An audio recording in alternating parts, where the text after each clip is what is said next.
Gente, meio-dia em ponto. Deixa eu mandar um abraço pra galera da Saga que tá curtindo o programa hoje, juntinho aqui da gente. Valeu mesmo. Tamo junto e misturado, viu? Gente, vamos nessa. Assunto sério.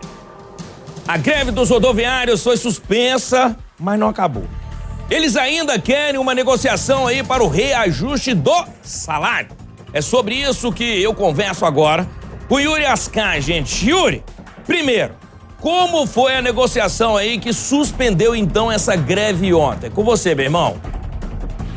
Pois é, Fred, foram 2 horas de reunião na sede do Tribunal Regional do Trabalho da 10ª Região, lá na Asa Norte, com representantes do Sindicato dos Rodoviários, do Governo do Distrito Federal e também das empresas de ônibus.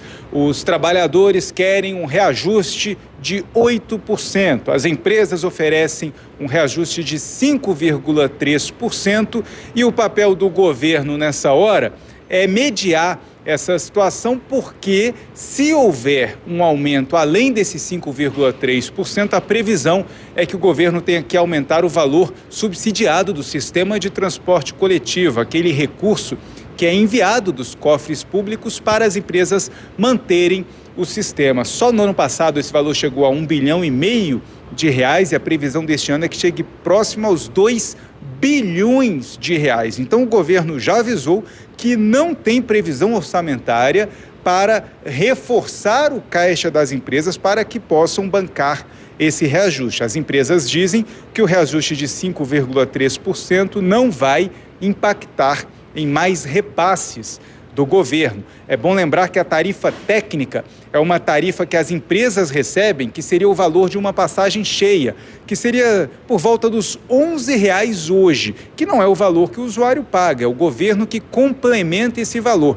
E além do governo complementar o valor de cada passageiro, o governo também complementa aqueles passageiros que não entram nos ônibus, porque existe no contrato, desde a licitação, uma média de passageiros que deveriam ser transportados. Esse número segue abaixo da média há muitos anos e abaixo da média o governo faz um complemento. O governo paga por usuários que não usam o transporte coletivo.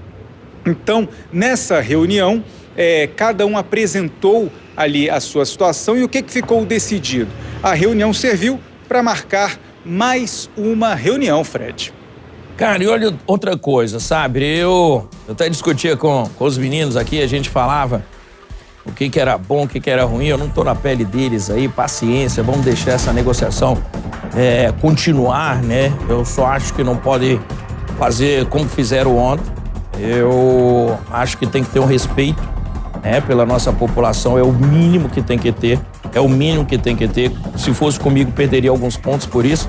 Chegar numa noite, greve, amanhã lascou com a vida da população inteira. Mas deixa o governo fazer isso aí. Eu quero saber agora, essa história de deixa o governo fazer isso aí. Quais são os próximos capítulos?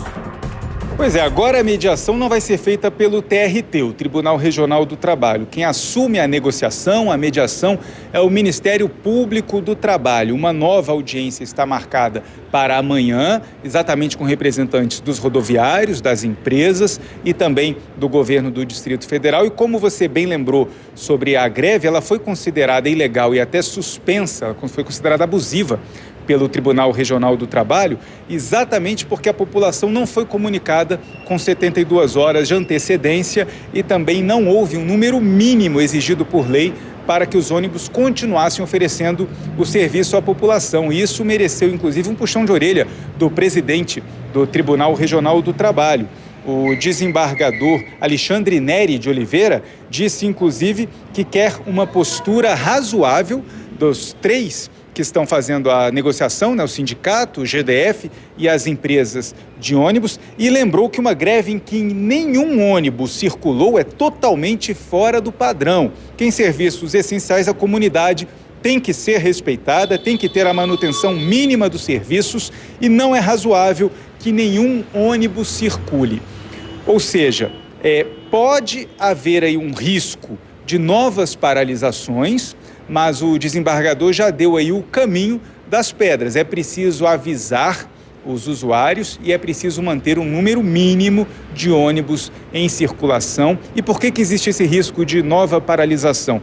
Porque a negociação segue em andamento. Amanhã temos essa reunião mediada pelo Ministério Público do Trabalho, mas é preciso chegar a um acordo definitivo até o dia 19, senão a situação volta para a Justiça do Trabalho. E enquanto a negociação está ocorrendo, há o direito de greve por parte dos rodoviários. Eu repito aqui, a principal reivindicação é o reajuste salarial de 8% e as empresas oferecem 5,3% e justificam com a informação de que nos últimos 5 anos o reajuste médio foi acima dos 50% da categoria e que os rodoviários do Distrito Federal recebem o mais alto salário de todo o país. Fred. Cara, é isso. Sobre a greve abusiva, só pra gente explicar um pouco, eu e o Yuri aqui pra vocês, uma greve pode acontecer, só que eles deviam ter avisado dessa greve 72 horas antes para deixar toda a população ciente do que ia acontecer. E não só avisar 72 horas, mas deixar aí pelo menos 30% dos ônibus rodando, né? Até porque isso aí, gente, a responsabilidade é tão grande.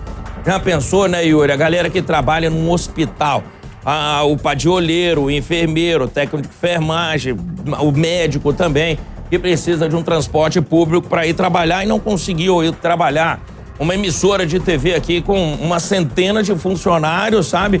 Alguns aí que vêm trabalhar de ônibus, sorte que conseguiu aí um carro particular para todo mundo para botar no ar a notícia, então eles acabam aí com o serviço de muita gente. Que não façam isso outra vez.